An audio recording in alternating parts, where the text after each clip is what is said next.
آئینے میں خود کو دیکھا، چہرہ وہی تھا مگر آنکھوں میں کوئی چیز بدل گئی تھی۔ سوال اب بھی زندہ تھے مگر ان پر اب شرمندگی کی تہ نہیں تھی۔ خدا خاموش کیوں ہے؟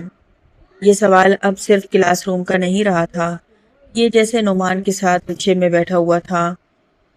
راستے بھر رکشے کی ٹر میں پروفیسر کی آوازیں گونجتی نہیں، لفظوں کے اندر جیسے سوئیاں چبھی ہوں۔ یہ سوال صرف تم سے نہیں، تمہارے ایمان سے ہے۔ نعمان کھڑکی سے باہر دیکھتا رہا۔ شہر کی دکانیں، ٹریفک سگنل، پوسٹر، سب کچھ معمول کے مطابق چل رہا تھا مگر اس کے اندر کچھ معمول سے ہٹ چکا تھا۔ کیا آج بھی وہ مجھے مخاطب کریں گے؟ کیا میں پھر خاموش ہو جاؤں گا؟ یا اس بار میرے پاس کچھ کہنے کو ہوگا؟ رکشے نے یونیورسٹی کے گیٹ پر بریک لگائی۔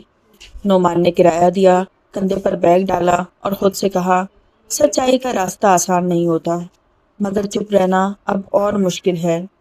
وہ آہستہ آہستہ کلاس کی طرف بڑھنے لگا جہاں شاید سوال پھر منتظر تھے اور جواب ابھی بھی اندر کہیں چھپے ہوئے تھے۔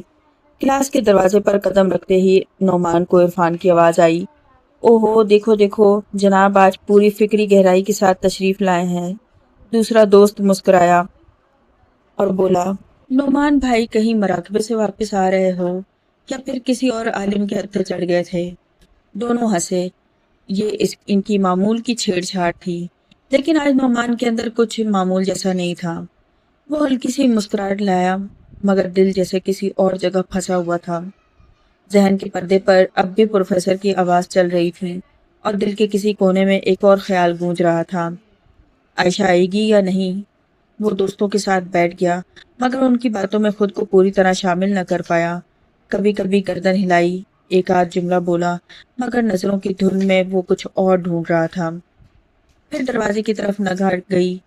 عائشہ داخل ہوئی، سادگی سے، اپنی پرانی رفتار میں مگر نگاہوں میں ایک واضح خاموشی لیے ہوئے۔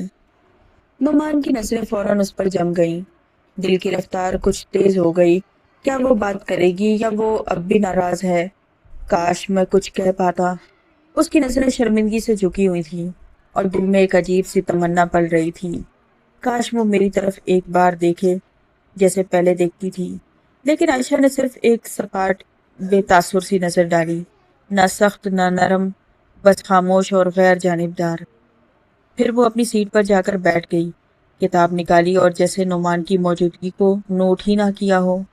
نعمان کی ہنسی جو دوستوں کے لیے لائی گئی تھی اب ہونٹوں پر سوکھنے لگی تھی۔ یہ خاموشی شاید پروفیسر کے سوال سے زیادہ مشکل تھی۔